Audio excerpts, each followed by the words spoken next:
सत श्री अकाल जी। मैं हरविंदर सिंह ਗਿਣਤੀ ਤੁਸੀਂ जुड़ चुके हो न्यूज़ 311 ਦੇ ਨਾਲ। ਕਾਲਾਂਵਾਲੀ ਦੀ ਰਾਜਨੀਤੀ 'ਚ ਬਹੁਤ ਵੱਡਾ ਬਦਲਾਵ ਤੁਸੀਂ ਤਸਵੀਰਾਂ ਦੇ ਵਿੱਚ ਦੇਖ ਸਕਦੇ ਹੋ। ਪ੍ਰਦੀਪ ਜੈਨ ਨੇ ਮਹੇਸ਼ ਝੋੜ ਨੂੰ ਦਿੱਤਾ ਆਪਣਾ ਸਮਰਥਨ। ਤੁਹਾਨੂੰ ਦੱਸ ਦੇਣਾ ਚਾਹੁੰਦੇ ਹਾਂ ਕਿ ਪ੍ਰਦੀਪ ਜੈਨ ਖੁਦ ਪ੍ਰਧਾਨ ਪਦ ਦੇ ਦਾਅਵੇਦਾਰ ਸਨ, ਪਰ ਟਿਕਟ ਨਾ ਮਿਲਣ ਕਾਰਨ ਉਹਨਾਂ ਨੇ ਆਪਣਾ ਨਾਮ ਵਾਪਸ ਲੈ ਲਿਆ ਸੀ। ਉਸ ਤੋਂ ਬਾਅਦ ਹਰ ਪ੍ਰਧਾਨ ਪਦ ਦਾ ਦਾਅਵੇਦਾਰ ਕੈਂਡੀਡੇਟ ਪ੍ਰਦੀਪ ਨੂੰ ਕਹਿ ਰਿਹਾ ਸੀ ਕਿ ਸ਼ਾਇਦ ਪ੍ਰਦੀਪ ਮੇਰੀ ਮਦਦ ਕਰੂਗਾ ਜਾਂ ਮੇਰੇ ਨਾਲ ਚੱਲਣਗੇ, ਪਰ ਅੱਜ ਪ੍ਰਦੀਪ ਨੇ ਇਹ ਸਾਬਤ ਕਰ ਦਿੱਤਾ ਕਿ ਉਹ ਮਹੇਸ਼ ਝੋੜ ਨਾਲ ਖੁੱਲ੍ਹ ਕੇ ਚੱਲਣਗੇ, ਉਹਨਾਂ ਦੀ ਸਪੋਰਟ ਕਰਨਗੇ। ਤੁਸੀਂ ਤਸਵੀਰਾਂ ਦੇ ਵਿੱਚ ਦੇਖ ਸਕਦੇ ਹੋ, ਲੱਡੂ ਵੰਡ ਕੇ ਖੁਸ਼ੀ ਮਨਾਈ ਜਾ ਰਹੀ ਹੈ।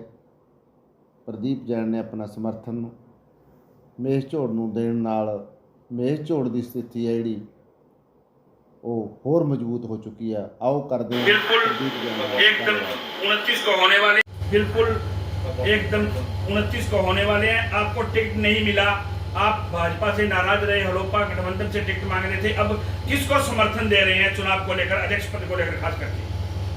श्रवण जी, मैं भाजपा से नहीं नाराज हूँ। भाजपा की जो कालावाड़ी के जो जिलाध्यक्ष हैं उनसे मैं नाराज हूँ, जिन्होंने मेरी काट करी और मेरी टिकट कटवाने का काम किया। तो सभी बीजेपी आरएसएस कालावाली की जो बीजेपी कार्यकारिणी थी, सभी ने मेरे को समर्थन दिया, सभी मेरे साथ थे, सभी आज भी मेरे साथ हैं। कालावाड़ी उद्घाटन हुआ, मंत्री जी हमारे आए, तो वहाँ पे हमारे ना हलोपा का ना बीजेपी का कोई भी पदाधिकारी नहीं पहुंचा। हमारे को बहुत शर्मिंदगी महसूस हुई कि वहाँ पे कोई भी उनका स्वागत करने के लिए नहीं पहुंचा, जो कारण टिशू को टिकट देना। सभी को नाराजगी है, सभी पदाधिकारी नाराज हैं। आज सुबह मेरे को मेरा पारा पड़ा हुआ था, मैं दो मंत्री जी से भी नहीं मिला। सुबह पत्रकार बंधुओं से मेरी चर्चा हुई, मैंने चर्चा में कहा अगर आपने वोट देना है तो टिशू को नहीं देना, ना टिशू को मैं पढ़ने दूँ। बीजेपी का चरणजीत है, चरणदार चन्नी है, उसको आप डाल दो। पर मेरा समर्थन आजाद उम्मीदवार महेश कुमार जी को है, ना कि चन्नी को है। मैं महेश कुमार को समर्थन देता हूं, महेश कुमार के साथ खुल के चलूंगा, जो भी करना पड़े मेरे को मैं इनके साथ चलूंगा, और सारा महेश कुमार का जो वजन है वो अपने आप उठाऊंगा। ये भी चर्चाएं आई थी कि भाजपा की ओर से टिकट को लेकर लेन देन की बात सामने कुछ आई। बिल्कुल बिल्कुल, वो सारी मंडी को पता है, सारे पदाधिकारियों को पता है, आरएसएस को पता है, आरएसएस के पदाधिकारियों को भी पता है। उन्होंने भी इनकी थोड़ी सी क्लास लगाई है। इलेक्शन के बाद आपको सभी को पता चल जाएगा ये कहाँ जाते हैं कहाँ नहीं जाते। कालावाड़ी में बीजेपी को खत्म करने वाले एक दो लोग ही हैं, वो बीजेपी को खत्म करना चाहते हैं। मैं बड़ौली जी से और सीएम साहब से, जो यहाँ मेरे मंत्री साहबान आएंगे, उनसे अपील करूंगा आप इस बात की सभी अपने जो भी बीजेपी के कार्यकारिणी के सदस्य हैं, पुराने जुड़े हुए हैं, उनको बैठ के उनसे पूछें भी इसमें क्या लेन देन हुआ है। सभी को पता है लेन देन हुआ है। बड़ौली जी कहते हैं कि जो 2 साल सेवा करेगा उसको टिकट दी जाएगी, उसको पद दिया जाएगा। कालावाली में तुरंत प्रभाव से कांग्रेस छोड़ के टिशू प्रधान को टिकट दिया, इस पे क्या कहें? श्रवण जी, अगर बड़ौली जी ने बिल्कुल सही बात कही थी, तो इन्होंने अपना जोर लगाया, टिकट मेरे को मिल गई थी, इन्होंने अपनी जाके वहां पे गोटियां लगा ली कि अगर प्रदीप जैन को टिकट मिल गई तो कालावाड़ी में हम खत्म हो जाएंगे। मेरा प्रभाव आप किसी मोहल्ले में किसी कांग्रेसी से, किसी बीजेपी वाले से, इनेलो से, किसी से पूछ लो, हर एक बंदा कहता था, हर एक बंदा चाहता था प्रदीप जैन को टिकट मिले और प्रदीप जैन प्रधान बनेगा।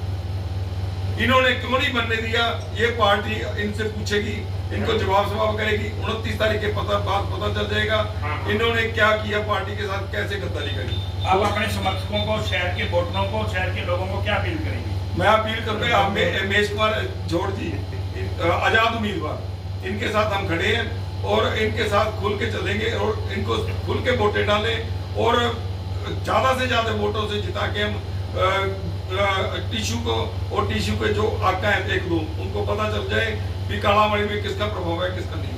आपको इस जिस दिन नामांकन दाखिल किया गया उस दिन क्या हुआ कि दो नामांकन है वो दाखिल करने पड़े? टीशू ने भी किया, आपने भी मेरे किया। को आदेश हुआ था जी। अगर मेरे को आदेश ना हुआ होता तो मैं बीजेपी का नॉमिनेशन नहीं करता। मेरे को अगर आदेश हुआ था तो ही मैंने अपना नॉमिनेशन किया था। मैंने एसडीएम साहब से भी 3 बजे मेरा लास्ट नॉमिनेशन हुआ है।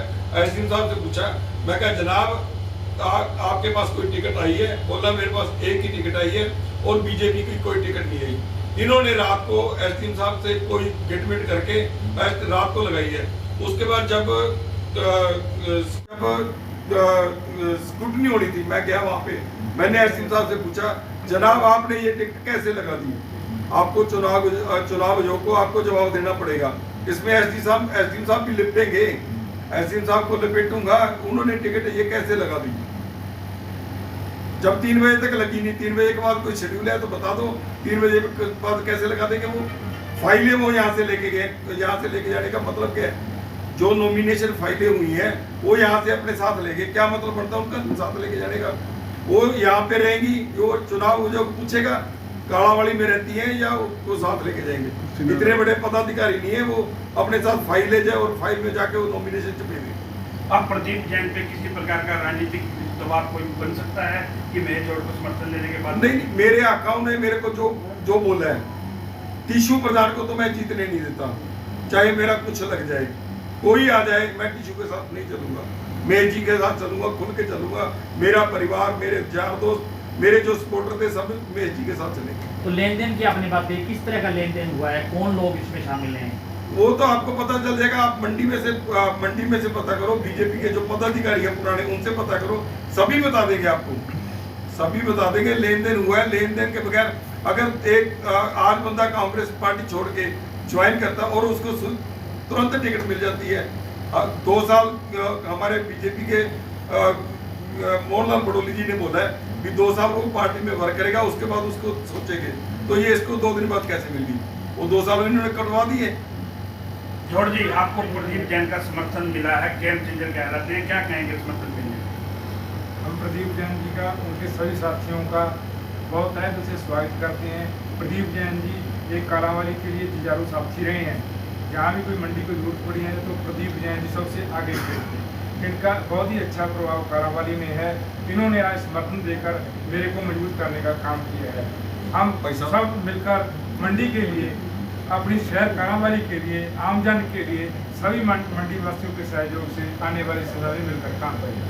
भाजपा कह रही है कि पानी बिजली की समस्या फिर हल होगी जब टिशू प्रधान बनेगा। 11 साल से सरकार है, इसमें क्या कहेंगे? पिछले 11 साल से तो इनकी सरकार थी। क्या वोटा लेने के बाद ही कोई मामला हल होता है? ये तो आम मौलिक अधिकार है हमारे लोगों को, इनको तो पहले सोचने चाहिए था। उनके पास तो बकायदा 4 साल एक्स्ट्रा मिल गए थे इनको कालावाली को सामने के लिए, संभाली को नहीं कालावाली को। हम बिल्कुल हमारे सभी मंडी वासियों के सहयोग से, आप सभी के सहयोग से कालावाली मंडी का अच्छी तरह से विकास कराएंगे। स्वच्छ पानी, सीवरेज मुक्त पानी, सभी सड़कें, जो सीवरेज के अन्य प्रॉब्लम है सभी, और जो हमारी कॉलोनियाँ जहाँ अभी तक स्वीकृत नहीं हुई और उनसे हाउस टैक्स लिया जा रहा है, उनको स्वीकृत कराएंगे। और जो दिक्कतें लोगों को लोन लेने में और अन्य परेशानियाँ आ रही हैं, उन सभी को हम मिल बैठकर उसका सुधारने का काम करेंगे। शर्मा जी, आपने एक सवाल किया अभी बीजेपी ने पैसा बहुत दिया है, यहाँ के अकाउंट ने खराब किया। बीजेपी ने कोई कमी नहीं छोड़ी। आज से 2 महीने पहले मैं गोविंद गोपाल जी के पास गया। गोविंद जी ने मेरे को पूछा भी कालावाली की जो समस्या है मेरे को प्रदीप बता। उनका कालावाली में मेरे साथ प्रेम है तो उनका पूरा समर्थन रहता है। कालावाली क्या समस्या पूछते हैं।